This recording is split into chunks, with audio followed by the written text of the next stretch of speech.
प्रणाम। आप सभी का हमारे चैनल पर स्वागत है। आज हम एक ऐसे त्योहार के बारे में बात करने जा रहे हैं जो भारत के कोने कोने में बड़े ही हर्षोल्लास और भक्तिभाव के साथ मनाया जाता है, श्री कृष्ण जन्माष्टमी। हर साल भाद्रपद मास के कृष्ण पक्ष की अष्टमी तिथि को मनाया जाने वाला यह पर्व भगवान विष्णु के 8वें अवतार श्री कृष्ण के जन्मोत्सव का प्रतीक है। लेकिन क्या आपने कभी सोचा है कि हम जन्माष्टमी क्यों मनाते हैं? इसका हमारे जीवन में क्या महत्व है? और इस दिन हमें ऐसा क्या करना चाहिए जिससे हमें श्री कृष्ण की असीम कृपा प्राप्त हो?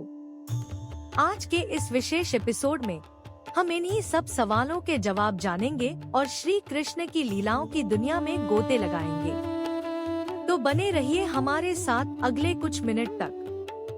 कृष्ण जन्माष्टमी क्यों मनाई जाती है? दोस्तों, कृष्ण जन्माष्टमी का पर्व भगवान श्री कृष्ण के इस धरती पर अवतरण की कहानी कहता है। यह कहानी है धर्म की स्थापना और अधर्म के नाश की। द्वापर युग में मथुरा नगरी पर राजा कंस का शासन था। कंस एक बहुत ही अत्याचारी और क्रूर राजा था। उसकी एक बहन थी, देवकी, जिनका विवाह वासुदेव जी से हुआ था। कंस अपनी बहन देवकी से बहुत प्रेम करता था। जब वह देवकी को उनके ससुराल विदा करने जा रहा था, तभी एक आकाशवाणी हुई, हे कंस, जिस बहन को तू इतने प्रेम से विदा कर रहा है, उसी की 8वीं संतान तेरा काल बनेगी। इस भविष्यवाणी को सुनकर कंस भयभीत हो गया और उसने अपनी बहन देवकी और वासुदेव जी को कारागार में डाल दिया। कंस ने एक एक करके देवकी की 7 संतानों का वध कर दिया। जब देवकी के गर्भ में 8वीं संतान के रूप में स्वयं भगवान विष्णु पधारे, तो कारागार में एक दिव्य प्रकाश फैल गया। भाद्रपद मास की कृष्ण पक्ष की अष्टमी तिथि को घनघोर वर्षा की मध्यरात्रि में रोहिणी नक्षत्र में श्री कृष्ण का जन्म हुआ। भगवान के जन्म लेते ही कारागार के ताले अपने आप खुल गए, पहरेदार सो गए। वासुदेव जी भगवान के आदेशानुसार नन्हे कृष्ण को एक टोकरी में रखकर उफनती यमुना नदी को पार कर गोकुल में अपने मित्र नंद बाबा के घर छोड़ आए और वहां से उनकी नवजात कन्या को लेकर वापस कारागार आ गए। जब कंस को देवकी की 8वीं संतान के जन्म का समाचार मिला, तो वह उसे भी मारने के लिए कारागार पहुंचा। लेकिन जैसे ही उसने उस कन्या को उठाना चाहा, वह कन्या बिजली बनकर आकाश में चली गई और बोली, हे मूर्ख, मुझे मारने से क्या होगा? तेरा काल तो गोकुल में पहुंच चुका है। यह सुनकर कंस और भी भयभीत हो गया और उसने कृष्ण को मारने के लिए कई प्रयास किए, लेकिन हर बार वह असफल रहा। बड़े होकर भगवान श्री कृष्ण ने कंस का वध किया और मथुरा की प्रजा को उसके अत्याचारों से मुक्त कराया। तो दोस्तों, श्री कृष्ण का जन्म पृथ्वी को कंस जैसे आतताइयों से मुक्त कराने, धर्म की पुनः स्थापना करने और प्रेम का संदेश देने के लिए हुआ था। और इसी जन्मोत्सव को हम हर साल जन्माष्टमी के रूप में मनाते हैं। कृष्ण जन्माष्टमी का महत्व। अब सवाल यह उठता है कि कृष्ण जन्माष्टमी का हमारे जीवन में क्या महत्व है? यह सिर्फ एक त्योहार नहीं, बल्कि एक अवसर है अपने जीवन को नई दिशा देने का। पापों से मुक्ति। शास्त्रों के अनुसार जो भी भक्त पूरी श्रद्धा और भक्ति के साथ जन्माष्टमी का व्रत रखता है, उसके कई जन्मों के पाप नष्ट हो जाते हैं। मोक्ष की प्राप्ति। इस दिन भगवान कृष्ण की पूजा अर्चना करने से व्यक्ति को मोक्ष की प्राप्ति होती है और वह जीवन मरण के चक्र से मुक्त हो जाता है। भगवान से जुड़ाव। यह दिन हमें भगवान की लीलाओं का स्मरण कराता है और हमारे मन में उनके प्रति भक्तिभाव को और भी गहरा करता है। सांसारिक महत्व। सुख समृद्धि की प्राप्ति। जन्माष्टमी के दिन व्रत और पूजन करने से घर में सुख, शांति और समृद्धि का वास होता है। संतान प्राप्ति। जो भी निःसंतान दंपत्ति इस दिन सच्चे मन से लड्डू गोपाल की पूजा करते हैं, उनकी मनोकामना अवश्य पूर्ण होती है। सफलता और विजय। भगवान कृष्ण एक महान कर्मयोगी थे। इस दिन उनकी पूजा करने से व्यक्ति को अपने कार्य क्षेत्र में सफलता और विजय प्राप्त होती है। पारिवारिक प्रेम। जन्माष्टमी का पर्व हमें परिवार के महत्व को भी समझाता है। यह दिन परिवार में प्रेम और सौहार्द का वातावरण बनाता है। सांस्कृतिक महत्व। एकता का प्रतीक। जन्माष्टमी का त्योहार पूरे भारत में विभिन्न तरीकों से मनाया जाता है, जो हमारी सांस्कृतिक विविधता में एकता को दर्शाता है। कला का उत्सव।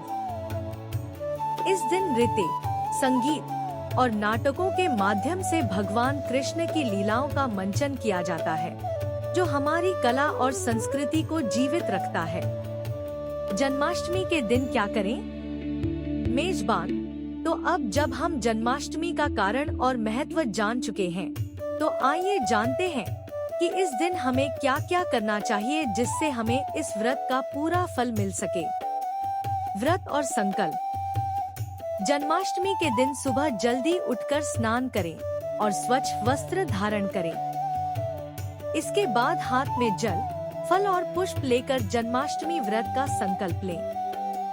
आप यह संकल्प कर सकते हैं कि हे भगवान श्री कृष्ण, मैं आपकी कृपा प्राप्ति के लिए और अपने सभी पापों के नाश के लिए जन्माष्टमी का व्रत कर रही हूँ। इस दिन निराहार या फलाहार व्रत रखा जाता है। अपनी शारीरिक क्षमता के अनुसार ही व्रत का पालन करें। पूजा की तैयारी और विधि। अपने घर के मंदिर को फूलों, मालाओं और रंग बिरंगी रोशनियों से सजाएं। भगवान कृष्ण के बाल स्वरूप यानी लड्डू गोपाल की मूर्ति स्थापित करें। एक सुंदर सा पालना सजाएं, जिसमें आप मध्यरात्रि में कान्हा को झुलाएंगे। मध्यरात्रि की पूजा। जन्माष्टमी की मुख्य पूजा मध्यरात्रि में होती है, क्योंकि भगवान कृष्ण का जन्म आधी रात को हुआ था। अभिषेक। मध्यरात्रि में लड्डू गोपाल को पंचामृत से स्नान कराएं। पंचामृत बनाने के लिए दूध, दही, घी, शहद और गंगाजल का उपयोग करें। इसके बाद शुद्ध जल से स्नान कराएं। श्रृंगार। कान्हा को नए सुंदर वस्त्र पहनाएं। उनका मोरपंख, मुकुट और बांसुरी से श्रृंगार करें। भोग। भगवान को माखन मिश्री का भोग अवश्य लगाएं, क्योंकि यह उन्हें अत्यंत प्रिय है। इसके अलावा धनिया की पंजीरी, मेवा और फलों का भी भोग लगाएं। भोग में तुलसी दल अवश्य डालें। आरती और भजन। इसके बाद धूप, दीप जलाकर भगवान श्री कृष्ण की आरती करें। परिवार के सभी सदस्यों के साथ मिलकर भजन कीर्तन करें। अन्य महत्वपूर्ण कार्य। भागवत गीता का पाठ। इस दिन श्रीमद् भागवत गीता का पाठ करना या उसके श्लोकों को सुनना अत्यंत शुभ माना जाता है। मंत्र जाप। दिन भर नमो भगवते वासुदेवाय या श्री कृष्णाय नमः जैसे मंत्रों का जाप करते रहें। दान पुण्य। अपनी श्रद्धा के अनुसार गरीबों और जरूरतमंदों को दान दे। गौशाला में गायों की सेवा करना भी इस दिन बहुत पुण्यदायी माना जाता है। दही हांडी। विशेष रूप से महाराष्ट्र और गुजरात में जन्माष्टमी के अगले दिन दही हांडी का उत्सव बड़े ही धूमधाम से मनाया जाता है। यह भगवान कृष्ण की बाल लीलाओं का प्रतीक है। क्या न करें? इस दिन तामसिक भोजन, प्याज, लहसुन, मांस, मदिरा का सेवन बिल्कुल न करें। किसी के प्रति मन में बुरे विचार न लाएं और किसी का अपमान न करें। तुलसी के पत्ते शाम के बाद न तोड़ें। पूजा के लिए पत्ते दिन में ही तोड़ कर रख लें। मेजबान। तो दोस्तों, यह थी श्री कृष्ण जन्माष्टमी के पर्व की संपूर्ण जानकारी। यह त्योहार हमें सिखाता है कि जब जब धरती पर अधर्म बढ़ता है, तब तब धर्म की स्थापना के लिए स्वयं भगवान अवतार लेते हैं। यह हमें प्रेम, निस्वार्थ कर्म और भक्ति के मार्ग पर चलने की प्रेरणा देता है। हम आशा करते हैं कि इस जन्माष्टमी पर आप पूरे विधि विधान और भक्तिभाव से भगवान श्री कृष्ण की पूजा करेंगे और उनका आशीर्वाद प्राप्त करेंगे। आप सभी को श्री कृष्ण जन्माष्टमी की बहुत बहुत शुभकामनाएं। अगर आपको यह वीडियो पसंद आया हो तो इसे लाइक करें, अपने दोस्तों और परिवार के साथ शेयर करें और हमारे चैनल को सब्सक्राइब करना न भूलें। हम जल्द ही मिलेंगे एक और नए और ज्ञानवर्धक वीडियो के साथ। तब तक के लिए Radhe Radhe. Please do like, subscribe and share our channel. Thank you.